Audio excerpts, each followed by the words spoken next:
예, 오늘은 베드로전서 1장 13절부터 17절까지 함께 읽은 이 말씀을 통해서 그리스도께서 나타나실 때라는 제목으로 하나님 말씀을 함께 상고하고 은혜를 받고자 합니다.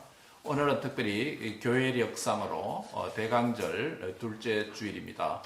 대강절은 성탄절을 앞둔 주일들을 대강절 또 대림절 이라고 부르는데 초림하신 주님을 기억하고 기념하면서 우리가 받게 된 그 구원의 은혜를 감사하며 또 다시 오실 마라나다 주님을 소망 가운데서 기다리면서 살아가는 삶을 결단하는 그런 시즌이 이 대강절이라고 부르죠. 특별히 대강절에 맞게 또 오늘 본문에도 보면 제목에도 말씀해 놨습니다만은 예수 그리스도께서 나타나실 때에라고 하는 말씀이 있습니다. 주님의 재림, 주님의 오심에 대한 표현이라고 할 수 있겠습니다.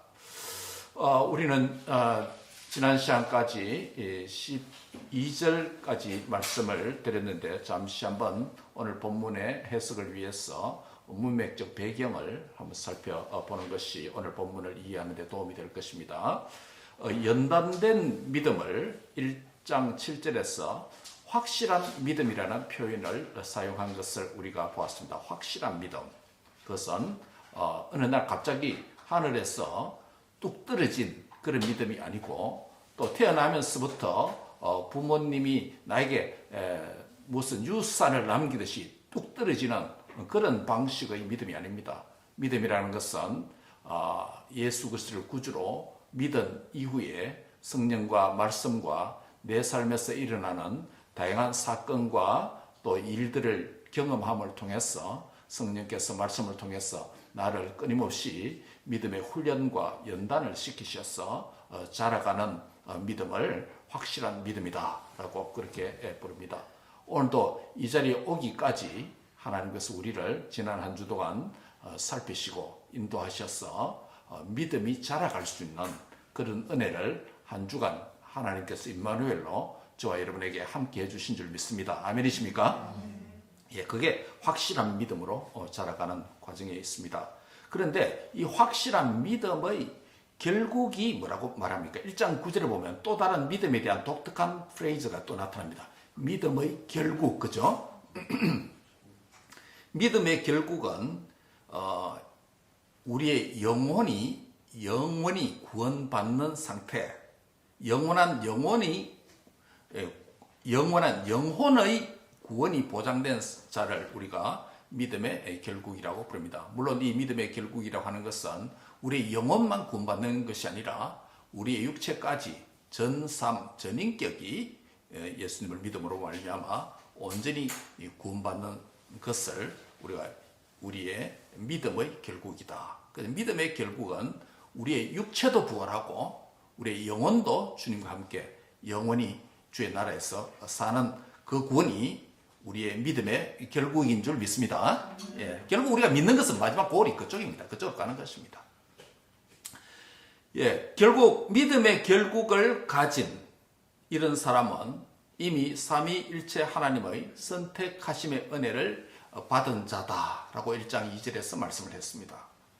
이런 사람은 땅에서 어떤 유익이 있다고 했습니까? 그리스도 안에서 산 소망을 가진 자는 믿음으로 말미암아 현재 하나님의 능력으로 무엇을 받는다? 1장 5절에 보호하심을 받은 자다. 1장 5절에 하나님의 능력으로 보호하심을 받았습니다. 예, 우리가 구원받았기 때문에 믿는 자가 되었기 때문에 지난 한 주간도 지상의 여러 사건, 사고, 질병 끊임없는 시련과 역경 가운데서도 하나님의 능력으로 무엇으로요? 예, 하나님의 능력으로 불가항력적인 그 능력으로 저와 여러분이 생명사기 안에 보호함을 받은 자인 줄 믿습니다. 예, 그게 1장 5절에 말한 겁니다. 그리고 이런 사람은 장차 어떤 유익이 있다고 했어요? 이 땅에서는 보호하심을 받는다면 장차는 어떤 유익이 있다고 했습니까? 장차 예비해 놓으신 영원한 구원을 받을 자다라고 1장 5절에 그렇게 말씀했습니다. 그렇다면 이런 사람은 믿음의 결국이 보장되어 있고 땅에서는 보호하심을 하나님 능력으로 보호하심을 받고 영원한 구원이 예비되어 있다면 땅에서 이런 삶은 남은 삶은 어떻게 살아야 된다고 했습니까? 그게 지난주의 말씀입니다.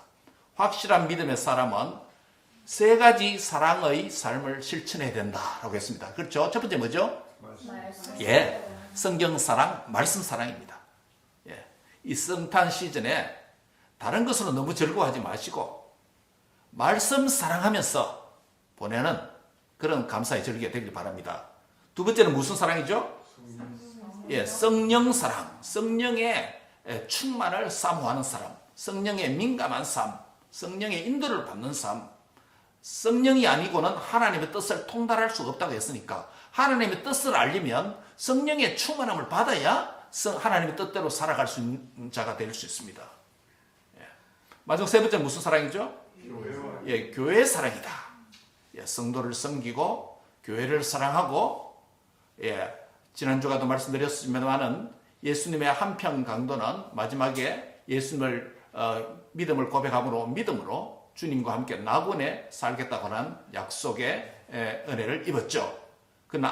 그 구원을 받은 것 너무나도 다행스럽습니다. 안 그러면 어디 갑니까? 반대편의 강도처럼? 예, 지옥 가는 겁니다. 부자와 나사렛 비유에도 마찬가지입니다. 지옥 갑니다. 예. 그런데 눈을 떠보니 어디 있다는 것입니까? 그 한편 주님을 믿은 강도는? 예, 주님과 함께 낙원에 있으니까 그 얼마나 다행스러운 이야기겠습니까? 우리가 이 땅에서는 그렇게 실감 안 납니다. 왜냐요? 우리 죽음도 실감이 안 갈 때가 많습니다. 예, 우리 청년들 아직 파란만장하잖아요. 죽음이 나와 멀리 있는 것처럼 보입니다. 이제 우리가 인생을 많이 경험하고 또 가족과 지인들의 부고와 사망 소식을 실제로 경험하고 이런 걸 보면 이제 인생이 어느 정도 무르익을 때 오면 야, 죽음이 멀리 있는 것이 아니다. 남의 것이 아니다. 늘 내 앞에 와 있는 것이다. 이런 생각을 갖게 됩니다. 그러면 남은 여생 어떻게 살아야 되는가? 정말 구원받은 것도 감사하지만 주님과 함께 낙원에 있는 한편 강도처럼 믿음으로 나의 공로가 아니라 나의 행위로 아니라 나의 노력으로 아니라 오직 은혜로 주님과 함께 낙원에 있는 그 은혜를 받은 자인 줄 믿습니다. 예, 그뿐만 아니라 이제 이런 은혜를 주셨으니 교회를 사랑하면서 또 복음적 사명을 감당하면서 주와 복음과 교회를 위해서 헌신된 이 삶이 주님 보시기에 얼마나 귀한 삶이겠습니까? 그런 줄 믿습니까? 예, 뭐 작은 거지만은 또 큰 거지만은 우리 이군사님 또 매주 강단에 이렇게 작은 뭡니까 장식을 통해서 이것도 다 주의를 교회를 섬기는 그 배려 마음의 생각이 있어서 표현한 것 아니겠습니까? 모든 것이 주와 복음과 교회를 위해서 헌신하고 섬기는 그 중심으로 남은 여생 살아가는 그런 은혜가 있길 바랍니다. 예, 그게 교회 사랑입니다. 자, 그렇다면 이 세 가지 사랑을 입고 살아간다면 남은 지상의 삶에서 매우 조심해서 살아가야 될 내용들이 있습니다. 그래서 오늘 본문은 어떻게 시작됩니까? 13절에 예, 그러므로 라고 시작됩니다. 이 그러므로는 결과입니다. 예, 우리가 세 가지 사랑에 실천하는 삶을 살아갈 때에 이 길이 평탄합니까? 평탄하지 않습니까? 쉽습니까? 쉽지 않습니까? 어렵습니다. 평탄하지 않습니다. 예. 오늘 이 예배 자리에 나올 때도 여러 가지 템퍼테이션이 있을 수 있습니다. 한 주간 삶에서도 여러 가지 템퍼테이션이 있을 수 있습니다. 하나님을 사랑하고 말씀을 사랑하고 교회를 사랑하고 성령님의 충만함을 사모하는 삶을 산다고 지난주가 듣고 결단하고 아멘하고 나갔지만은 그런 사랑을 실천하고 살아가는 것이 쉬운 일만은 아닙니다. 예. 그렇기 때문에 그것을 잘 아시는 하나님께서 베드로 사도를 통해서 오늘 우리에게 이런 말씀을 주는 거예요. 조심하라는 겁니다. 주의할 게 있다는 겁니다. 그래서 그러므로 너희는 너희 마음에 허리를 동이고 근신하여 예수 그리스도께서 뭐 하실 때? 나타나시는 주님이 앞으로 뭐 하신다? 오신다는 것 아닙니까? 주님이 오시기 때문에 우리의 죽음도 오고 주님도 오십니다. 뭐가 먼저 올지는 모르지만 오십니다. 그 나타나실 때 너에게 가져다 주실 그 은혜의 상급을 온전히 바라면서 살아야 되지 않겠는가? 라고 말하는 거예요. 주님이 나타나실 때 우리에게 가져다 주실 이 땅에서 말씀을 사랑하는 삶, 말씀에 헌신된 삶, 말씀과 관련된 4가지 시편 기자의 기도 제목이 뭐라고 그랬습니까? 첫째, 말씀대로 깨닫게 하소서. 그렇죠. 말씀대로 깨달아야죠. 말씀 읽고 다른 거 깨달으면 안 되잖아요. 말씀대로, 주님 하시는 의미대로 깨달아야 됩니다. 두 번째는 뭐죠? 예, 말씀대로 깨달았으면 그 다음에 믿어야 됩니다. 말씀대로 믿어야 됩니다.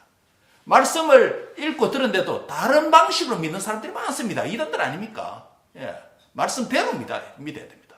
그럼 세 번째 뭐죠?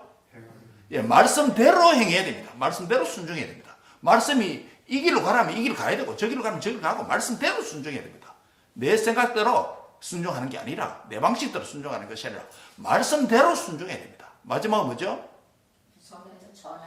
말씀대로 전하는 것. 말씀대로 다른 사람도 그런 삶을 살 수 있도록 말씀을 선포하고 나누는 삶을 살아야 된다. 이게 말씀대로 신앙 아닙니까? 그게 말씀 사랑입니다. 그렇죠? 그게 말씀 사랑입니다. 그리고 성령의 충만함을 사모하고 또 교회를 사랑하는 이 길에서 여러 가지 어려움이 있기 때문에 오늘 본문은 그러므로 너희 마음에 뭐를 동이라? 예, 허리를 동이라 라고 말합니다. 한번 따라합니다. 너희 마음에 허리를 동이라. 이 말은 허리를 묶으라 하라는 의미입니다. 첫 번째 우리가 조심해야 될 것은 뭐냐면 마음의 허리를 묶어야 된다라는 것입니다. 일반적으로 사람이 어떤 끈이나 벨트를 허리에 묶는다. 무슨 의미입니까? 내 허리가 너무 살이 쪘으니 배가 너무 나왔으니 좀 좁힌다. 몸매를 좋게 보인다. 이런 의미입니까? 일반적으로 의미는 그건 아닙니다. 허리를 묶는 행위는 내가 규모 있게 움직이거나 일하기 위해서 준비하는 행위입니다. 직업적으로 군인들이 허리를 묶는다, 요대를 맨다라는 것은 무엇을 의미합니까?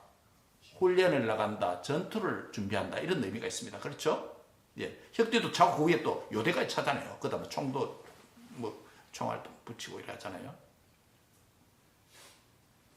요리사가 셰프가 앞치마를 두르고 딱 묶는다. 뭐 하기 위한 겁니까? 예, 요리하기 위한 겁니다. 일반인들이 옷을 입을 때 허리를 묶는 행위는 무엇입니까? 단정하게 옷을 매무시 있게 입고 활동하고 사회적 활동을 하는 것입니다. 오늘 본문은 실제로 육체적인 허리를 묶어서 동이는 행위가 아니라 무슨 허리? 예, 마음의 허리다. 은유법으로 마음의 허리다라는 표현을 씁니다. 이것은 우리의 생각의 허리 또는 우리의 의식 구조의 허리 뭐 이런 의미도 됩니다. 육체의 허리를 묶으라. 그것처럼 마음의 허리를 묶으라는 것은 마음의 긴장과 준비와 마음을 단정하게 뭐하라? 무장하라 라는 말씀이죠. 하나님을 사랑하고 말씀을 사랑하고 교회를 사랑하고 성령님의 충만함을 사모하는 삶이 쉽게 오는 것이 아니라는 것입니다. 그것이 가치 있고 너무나도 중요한 일이지만은 영적으로 무장하는 그 너무나도 사랑의 삶을 주님과 충만하게 사는 게 너무나 중요하고 가치 있는 일이고 그렇게 반드시 살아야 되겠지만 그 길이 그렇게 쉬운 길은 아니다. 그래서 첫 번째 뭐하라? 마음의 허리를 묶어야 돼. 가능하다는 겁니다. 아무리 우리가 현재 1장 전반 구절들이 확실한 믿음, 믿음의 결국 이런 것들이 우리가 이미 가졌다 하더라도 미래의 구원이 보장되었다 하더라도 우리 현재의 마음과 생각과 의식의 허리를 동이는, 묶는 적당한 긴장과 준비와 단정함이 없는 생활을 한다면 그것은 깨어있는 삶이 아니라 방종과 방임과 나태와 안일한 영적 생활을 하는 자다라고 말할 수 있습니다. 그런 상태가 되면 원수 마귀가 공격하기 가장 좋은 여건과 환경을 만들어주게 되는 것입니다. 그렇기 때문에 주의해야 될 게 있다는 것입니다. 마음의 허리를 묶으라는 겁니다. 뿐만 아니라 마음과 생각과 의식의 허리를 묶는 것은 하나님과 복음을 향하여서는 우리의 마음을 부드럽게 열고 말씀을 받아들여 순종할 자세가 되었다는 것을 의미합니다. 그리고 마음의 허리를 묶는 것은 죄와 마귀와 세상을 향하여서는 내 마음의 창을 어떻게 원수가 들어오지 못하게 견고하게 닫는 것을 의미합니다. 여러분, 제가 언젠가도 이 말을 사용한 적이 있는데 총알 택시 들어보셨습니까? 예, 한국에 있죠. 한국에서 대중교통수단이 이제 막차가 지나가고 버스나 지하철의 시간이 끊어진 상태에 여러 가지 업무나 일들을 위해서 늦게 귀가할 때 종종 사용하는 것이 과거에 총알 택시라는 게 있었습니다. 일부 택시 기사들이 불법으로 비싼 요금을 받고 차를 놓치는 사람들을 위해서 아주 빠른 속도로 태워주는 택시를 우리가 총알 택시라고 부릅니다. 저도 총알 택시를 타본 적이 있습니다. 부산에서 이제 학교 마치고 또 사역도 마치고 또 주말에 울산 본가를 방문할 때 지하철 내려서 차가 없기 때문에 총알 택시를 타봤습니다. 예, 한 명만 태우는 게 아니고 같은 방향에 여러 명을 태워서 달립니다. 그런데 그 피곤한 시간인데도 불구하고 택시 안에서 전혀 잠이 오지 않습니다. 얼마나 택시기사가 빨리 달리는지 심장이 쫄깃쫄깃할 정도로 그렇게 속도를 냅니다.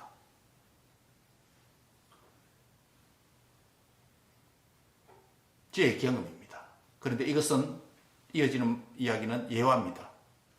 어느 날 총알 택시와 한 그리스도인이 같은 날 죽어서 천국을 가게 되었습니다.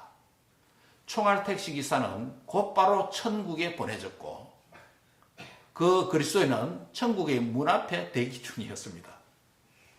그래서 그 그리스도인은 하나님께 투덜거렸습니다. 하나님, 어째서 총알 택시 기사는 저 불법으로 일을 했는데 저보다 먼저 천국에 들어가 있습니까? 그러자 하나님께서 이렇게 대답하셨습니다. 그대가 땅에서 신앙생활할 때에 그대 자신도 깨어있지 못하고 잠자는 신앙생활을 했는데 잠자는 그대로 인하여서 너 자신뿐만 아니라 주위의 그리스도인들까지 잠을 재우고 잠잘게 만들었다. 하지만 저 총알택시 기사는 자기 차를 운행하면서 자신도 깨어있고 그 택시를 탄 모든 사람도 깨어서 기도하게 만들었기 때문이니라 하고 이야기를 했습니다. 예, 마음의 허리, 생각의 허리, 우리의 의식의 허리를 묶는 영적인 긴장이 풀리면 잠자는 그리스도인이 됩니다. 조는 그리스도인이 됩니다. 자신만 잠을 자는 것이 아니라 주위의 다른 그리스도인까지 잠자게 만듭니다. 육체적인 잠도 그렇고 영적인 잠도 마찬가지입니다. 잠은 묘한 전념성이 있습니다. 그래서 그 다음 이어지는 두 번째 깨어있음의 단계가 뭐라고 말합니까? 근신하라. 따라합니다. 근신하라. 예, 근신하라고 하는 말은 무슨 의미입니까? 옛날에 우리가 학교 다닐 때 근신, 벌 종류 하나 중에 받는 게 근신이다. 무기휴학, 유기휴학, 이렇게 또 퇴학 심하면 또 가벼움으로 근신 이런 게 있었는데, 그러나 이 근신의 정확한 의미는 뭐냐면 self control이에요. be self controlled. 자기 자신이 절제하는 것. 그게 근신이에요. 이 단어의 원래 헬라어 의미는 술을 마시거나 취하지 않는 상태를 의미합니다. 즉 깨어있다는 것이죠. 알코올을 하거나 약을 내서 취해 있는 상태를 근신하지 않는 상태라면 깨어있는 상태, 이것을 하지 않는 상태를, 맑은 정신이 있는 상태를 근신의 상태입니다. 근신은 균형을 잃지 않죠. 취해 있으면 비틀거립니다. 넘어집니다. 바르게 볼 수도 없고 바르게 걸을 수도 없습니다. 바른 생각을 할 수도 없습니다. 그래서 이 근신은 자기 자신을 절제하는 겁니다. Be self-controlled. 근신하는 행위는 영육간의 한마디로 말하면 자기 관리입니다. 이런 관리를 받고 있습니까? 관리를 받고 있어요? 예. 연예인들은 다 관리를 받죠. 예.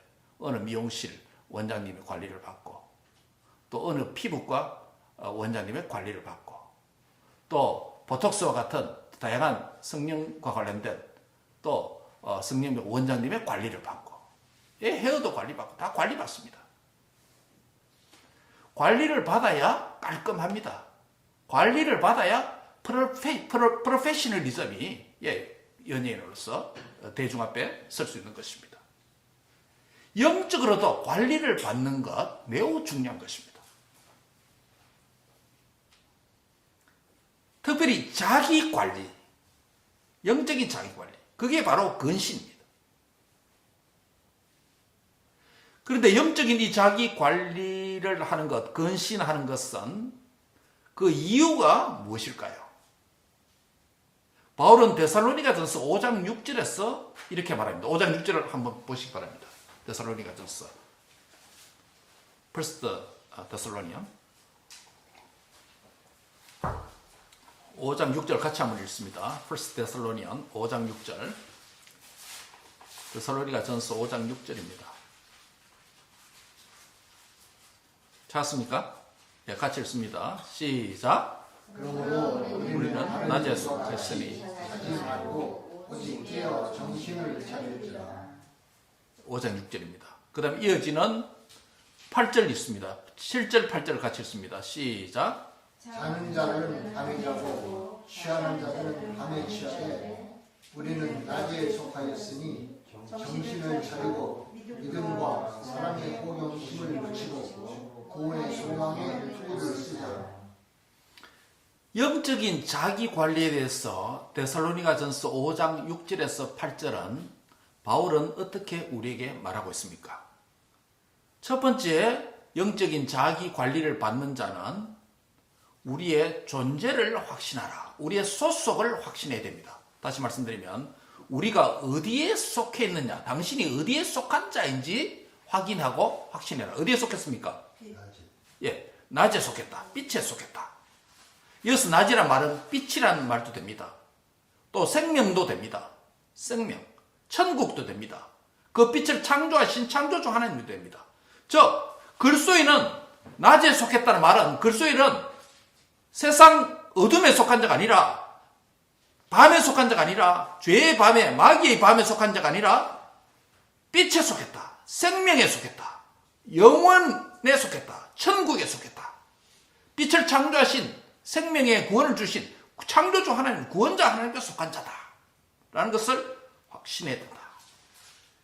우리가 근신하기 위해서 근신해야 될 이유 첫 번째는 뭐냐면 우리의 소속을 제대로 확인해라. 왜 근신해야 되냐? 네 소속이 뭔지 알아야 된다는 거예요. 그리스도인으로서 세상에서, 이 땅에서 다양한 연예인들도 자신의 프로페셔널리즘을, 자신의 젊음을, 자신의 미를 유지하고 발산하기 위해서 아주 전문적인 케어를 받아서 관리하는 것처럼 그리스도인은 어디에 속한 자인가? 왜 영적 관리가 필요한가? 우리는 어둠에 속해 있으면 관리 안 해도 돼요. 세상에 속해 있으면 관리 안 해도 돼요. 죄에 속한 자면 관리할 필요 없습니다. 그대로 살면 됩니다. 살다가 그냥 지옥 가면 됩니다. 하나님에 속했고, 낮에 속했고, 빛에 속했고, 생명에 속한 자는 하나님께서 당신의 피값으로 사신 존귀하기 자기 때문에 대충 살 자가 아니라는 것이야. 관리가 필요하다는 거예요. 예. 따릅니다. 나의 소속이 어딘지 확인하자. 예, 자신의 정체성이 뭔지 제대로 알아야 된다는 거예요. 빛에 속한 자이면서 어둠 속에 거닐 있고, 낮에 속한 자이면서 밤을 좋아하고, 천국에 속한 자이면서 지옥의 삶을 산다. 창조주 구원주 하나님에 속해 있으면서 세상에 속해서 산다. 그 말이 안 되죠. 두 번째는 뭐라고 말했냐면, 믿음과 사랑에 무엇을 붙이라? 호심경을 붙이라. 이런 호심경이 뭐예요? 예, 맞아요. 고대 로마 군인들이 갑옷을 입습니다. 갑옷을 입고 특별히 가슴 부분에 얇은 구리판을 이렇게 붙입니다. 그 흉판이에요. 예. 현대어로 말하면 뭐겠습니까? 현대 군인들이 뭐 입습니까? 경찰들. 예, 방탄조끼입니다. 갑자기 총 쏘는 것은 심장을 안 맞더라고. 그렇죠? 다른 데 맞으면 좀 살아갈 수 있어요. 심장 맞으면 가잖아요. 방탄조끼. 현대어로 말하면 호심경입니다. 보호, 마음을, 가슴을 보호하는 경, 구리경. 예, 그걸 같은 끝판을 갑옷 안에 붙이는 겁니다. 특별히 말세를 살아가고 있는 저와 여러분에게 무슨 호심경이 필요하다? 믿음과 사랑의 호심경을 붙이라 라고 말씀합니다. 예. 믿음과 사랑에. 믿음이 약화될 수 있다. 뚫릴 수 있다. 사랑이 약화될 수 있다. 뚫릴 수 있다. 누구에 의해서? 마귀에서 뚫릴 수 있다. 호심경을 우리가 보존해야 될 겁니다. 믿음, 사랑, 이 지켜야 됩니다. 예. 주님께서 마지막 때 무엇을 보겠느냐? 믿음을 보겠느냐라고 탄식하지 않았습니까? 믿음이 자꾸 약화되고 없어집니다. 시련을 당할수록 믿음이 연단되어서 확실한 믿음으로 자라가야 되는데, 시련을 당할수록 뒷걸음질 치고 믿음이 약화되면 주님 기뻐하십니까? 안 기뻐하십니까? 안 기뻐하십니다. 너희는 낮에 속했고 생명에 속했고 천국에 속했고 나에게 속했는데 어떻게 그렇게 조그만 시련에도 믿음이 약화해야 되느냐? 믿음에 호심경을 붙여야 된다는 거예요. 사랑도 마찬가지입니다. 주님의 사랑하면서 살아야 되는데, 우리 아까 세 가지 사랑의 삶 이야기했잖아요. 그 사랑이 자꾸 약화될 수 있습니다. 그래서 그 사랑을 온전한 사랑으로 헌신된 삶을 살기 위해서 호심경을 붙이라 라는 것입니다. 마지막 세 번째입니다. 무엇을 말합니까? 구원의 소망의 투구를 쓰라 라고 말합니다. 투구는 무엇입니까? 어디에 쓰는 겁니까? 머리 헬멧입니다. 왜 머리를 보호해야 됩니까? 가슴에 이어서 머리를 맞으면 군인이 생명이 보존할 수 있는 확률이 상대적으로 많이 줄어듭니다. 영적으로도 마찬가지입니다. 우리의 머리에 세상의 생각이 들어옵니다. 세상의 가치관이 들어옵니다. 성경적 가치관, 그리스도의 가치관, 교회의 가치관, 주님의 가르침이 있는데도 불구하고 다른 가치관이 내 머리에 들어옵니다. 다른 가치관만 들어올 뿐만 아니라 의심이 생기셔야 내가 믿는 이 신앙이 맞나? 중학교까지 신앙생활 잘 하다가 고등학교 들어가면 무엇을 배웁니까? 바이올로지. 중학교도 배울 수 있습니다만 진화론을 배우기 시작됩니다. 중학교 때까지 집에서 자라면서 또 교회 생활하면서 이 천지 만물 사람이 다 하나님이 창조했다는 것을 듣고 배우고 그렇게 자랐는데, 생물 바이올로지를 배우면서 점점 진화론 지식이 학교에서 가르치기 때문에 들어오게 됩니다. 그래서 뜻있는 부모들은 홈스쿨링을 해서 공립학교에 그런 교육을 영향을 덜 받게 만듭니다.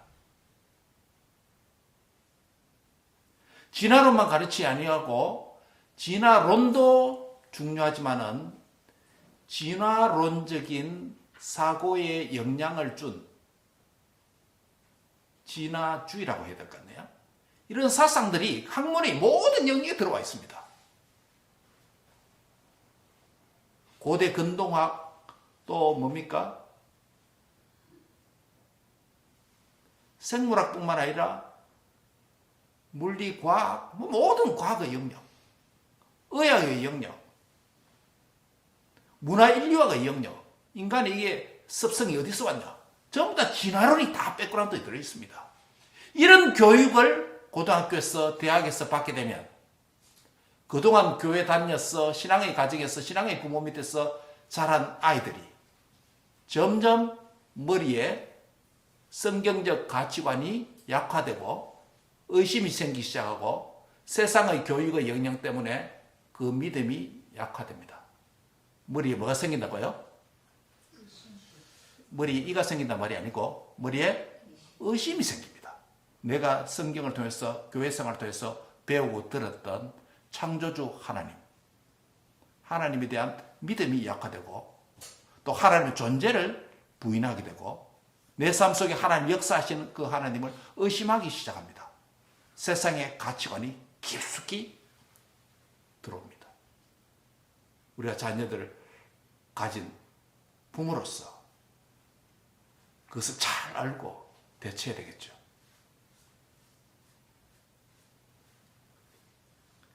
바로 이 머리에 무엇을 쓰라? 투구를 쓰라. 어떤 투구? 구원의 소망의 투구를 쓰라. 우리의 구원의 도리가 되시는 예수 그리스도와 그분의 말씀, 여기에 대한 확실한 뿌리를 내려서 이 구원이 이 땅에서 필요한 은혜일 뿐만 아니라 우리의 내세와 영원까지도 결정하는 확실한 뭐가 있다? 소망이 있는 길이라는 것을 제대로 알고 믿고 그 소망대로 살아가는 자가 되려면 뭐가 필요하다? 투구가 필요하다는 겁니다. 어떤 투구? 구원의 소망의 투구가 확실히. 그래서 세상에 어떠한 강한 가치관과 교육적인 오리엔테이션이 교육을 통해서 세상의 방식에서 학교 교육을 통해서 들어온다 할지라도 나와 동료 그룹의 친구들의 사상이 들어온다 할지라도 교묘하게 얼굴을 광명천사지 가리워서 들어온다 할지라도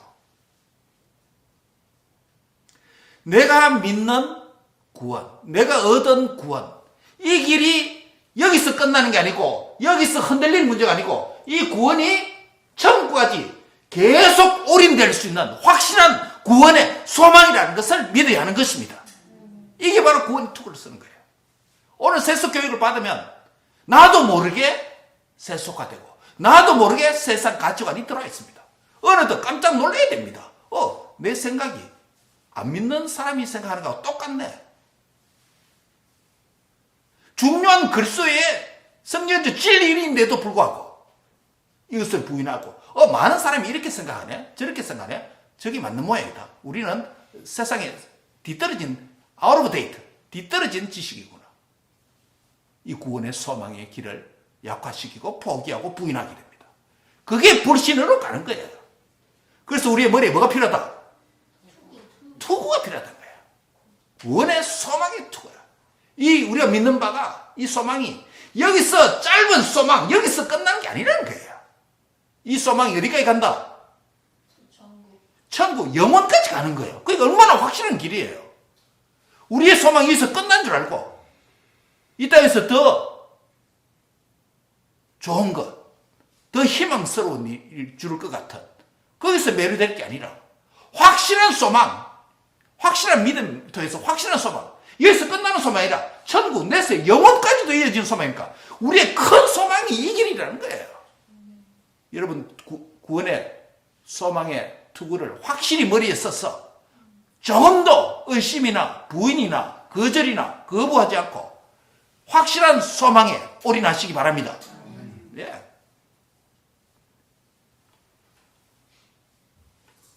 이게 세 가지 사도 바울이 근신 깨어있는 삶의 방법론이에요. 베드로가 이 세 가지를 말했다면, 즉 우리의 소속을 낮에 속한 자임을 소속을 확인해라. 호심경을 붙이라, 투구를 써라. 이 세 가지 제시했다면 베드로는 또 다른 두 가지를 이야기합니다. 베드로전서 4장의 7절에서 9절 한번 보겠습니다. 1 Peter 4장 7절에서 9절.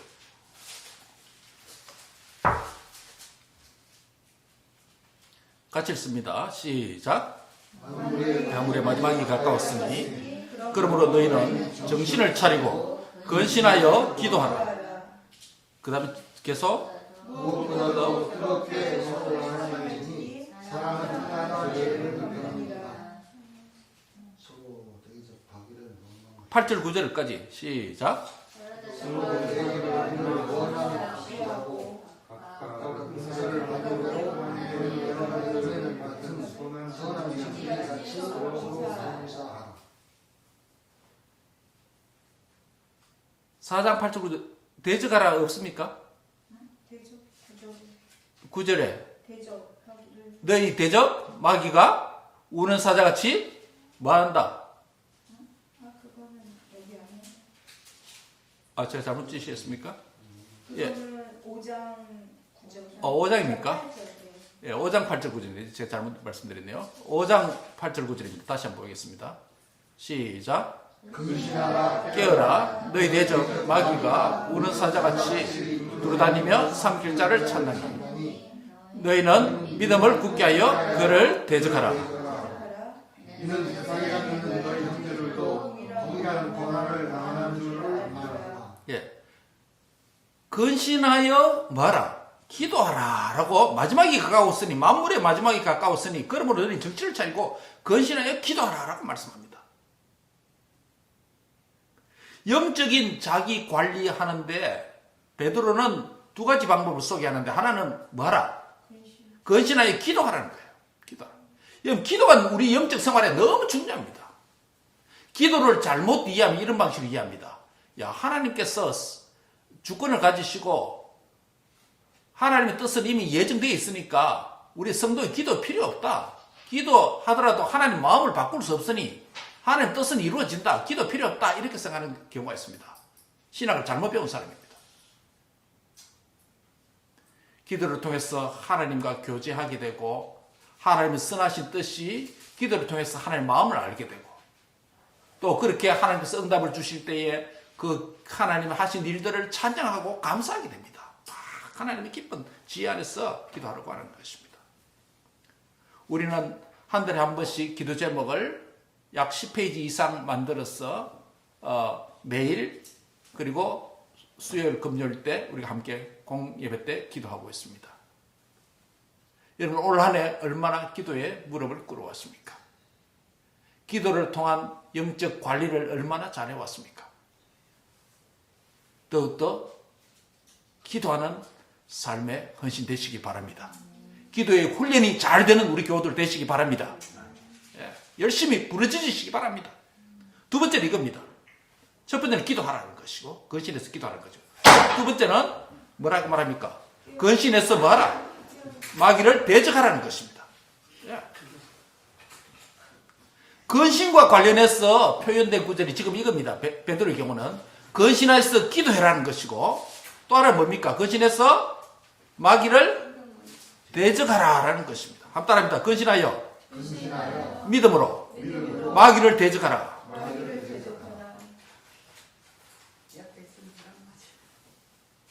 오늘 우리 다민이가 교회 오기 전에 문자를 이렇게 보내왔습니다. 아빠 오늘 줌으로 예배할게요.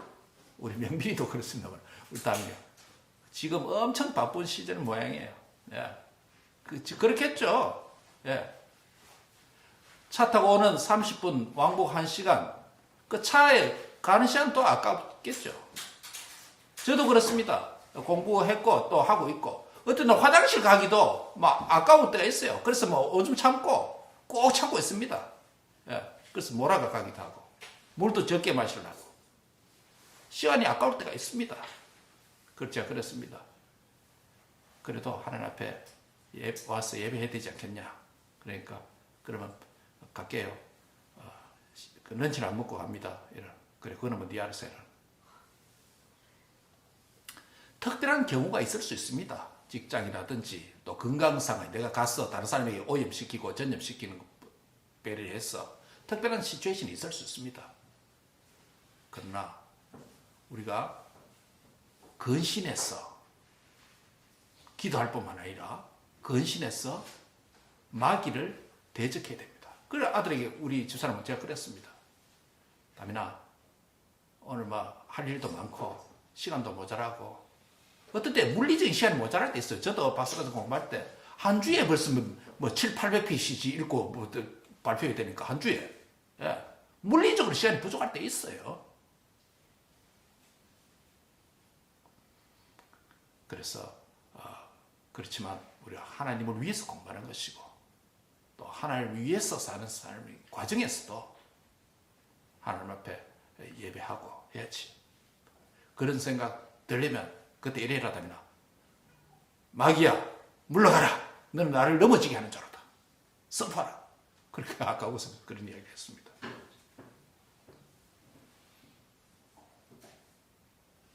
여러 가지 달콤한 유혹이 있을 수 있죠. 개인적 사정이 있을 수가 있습니다. 따라합니다. 근신하여 믿음을 굳게 하여 마귀를 대적하라. 이런 것이 어렵기 때문에 조심해야 된다라고 세 가지를 말하는 것이에요. 하나님을 사랑하고 또 말씀을 사랑하고 성령을 사랑하고 교회를 사랑하고 예배를 사모하는 이런 과정이 쉽지 않기 때문에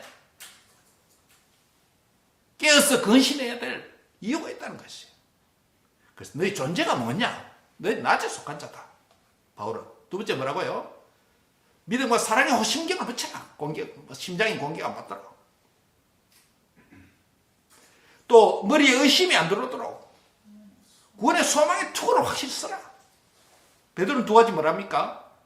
근신해서 기도해라. 기도해라. 그래 힘을 얻는다.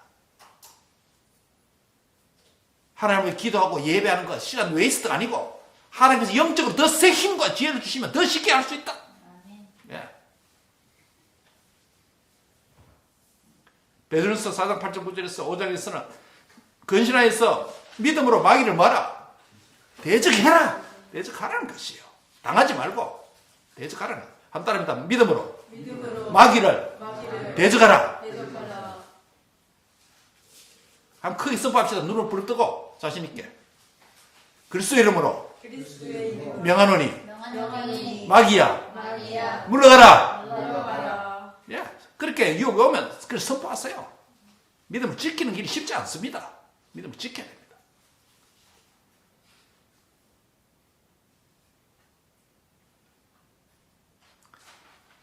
첫 번째 뭐라고 했죠? 우리의 마음에 허리를 묶어야 된다. 마음에 허리를 묶어야 된다. 두 번째는요? 근신해야 된다. 근신해야 된다. 바울의 세 가지 근신, 베드로의 두 가지 근신 방법이 있었죠? 마지막 세 번째입니다. 주실 은혜를 온전히 소망하라 라는 것입니다. 몇 절 했죠?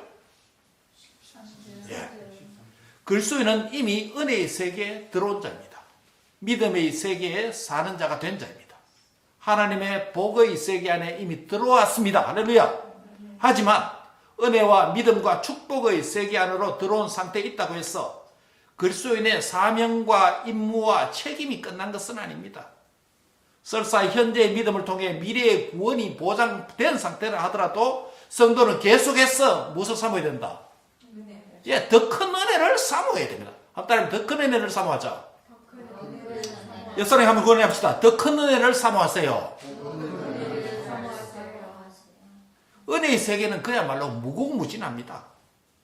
어떤 사람은 발목 정도의 물이 전부인 줄 알고 그 믿음 안에서 삽니다. 어떤 사람은 무릎에 이르는 물 정도가 기독교의 믿음이 전부인 줄 알고 그렇게 삽니다. 어떤 사람은 허리에 물이 잠긴 정도 되면 은혜가 충만하다고 생각합니다. 더 깊은 은혜의 물에서 수영하는 단계가 있다는 것을 아셔야 됩니다. 그게 에스겔 본문 아닙니까?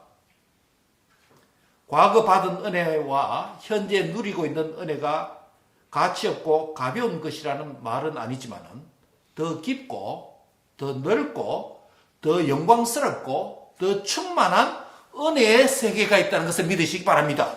네. 그릇이 여러 가지가 있습니다. 큰 그릇도 있고 작은 그릇도 있고. 은혜를 받는 우리의 마음의 그릇도 개인마다 여러 가지입니다.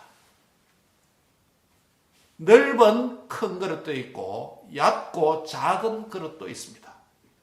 여러분 어떤 마음의 그릇을, 믿음의 그릇을 가지고 있습니까? 현실에 만족하고 아예 그릇을 뒤집어 놓고 나는 요 이상은 안 된다라고 생각합니까? 은혜의 더 충만함을 받기 위해서 더 큰 은혜의 그릇을, 마음의 그릇을 준비하는 은혜가 있길 바랍니다. 자기가 지금까지 경험한 경험의 한계 때문에 잘 깨닫지 못한 은혜의 한계, 장벽을 뛰어넘는 세계가 있다는 걸 알고 현재의 영적 생활에 만족하지 말고 더 큰 은혜를 사모하는 자로 사시기 바랍니다. 내 나이 이 정도면 이 정도 하면 된다. 이 정도면 신앙생활 모범적이지 만족하면 영적인 교만입니다. 우리는 영적인 적당주의를 경계해야 됩니다. 그래서 13절 하반절에 보면 뭐라고 말합니까? 누가 나타나실 때? 그리스도 예수 그리스도께서 나타나실 때 너희에게 가져다 주실 뭐요? 은혜를 온전히 바랄지어다. 그리스도께서 오십니까? 안 오십니까? 오십니다. 성탄 시절에 대강절절에 특별히 그걸 기억하고 기념하는 것입니다. 그리스도의 오심을 기다리고 있습니다. 그런데 그냥 수동적으로 기다리는 것이 아니라 그리스도께서 오실 때에, 나타나실 때에 너에게 가져다 주실 그 은혜의 큰 것, 온전한 것, 더 영광스러운 것, 그 상급받을 은혜를 온전히 바라라 라고 말씀합니다. 여기서 온전히라는 단어를 씁니다. 은혜를 온전히 바라라. 이 온전히랑 비슷한 표현들은 신약성경에 많이 사용되는데 오늘 이 본문에서 사용되는 온전히라고 하는 이 단어는 이 본문 신약성에서 유일하게 사용되는 단어입니다. 이 단어는 인간이 기준을 정한다는 게 아니에요. 이 온전이라는 것은 자기 자신이 기독교 신앙의 신앙생활의 범위와 기준을 스탠다드를 만든다는 소리가 아니에요. 온전이라는 단어는 누가 정한다? 하나님이 정하는 기준이 온전이에요. 따라합니다. 신앙의 기준은 온전이다. 온전은 내 기준이 아니다. 온전은 하나님이 기준이다. 믿습니까? 하나님 기준이에요. 내 기준이 아니에요. 신앙의 기준은 뭐라고요? 온전이에요. 온전의 기준은 누가 정한다? 하나님이 정하는 거예요. 하나님이 신앙생활의 기준입니다. 말씀이 신앙과 생활의 기준입니다. 그러므로 주실 은혜, 받을 은혜의 양과 크기를 내가 함부로 정해놓고 한계를 정하지 말라는 것입니다. 큰 소망의 그릇, 큰 믿음의 그릇을 준비해서 더 큰 은혜를 사모하는 은혜가 있길 바랍니다.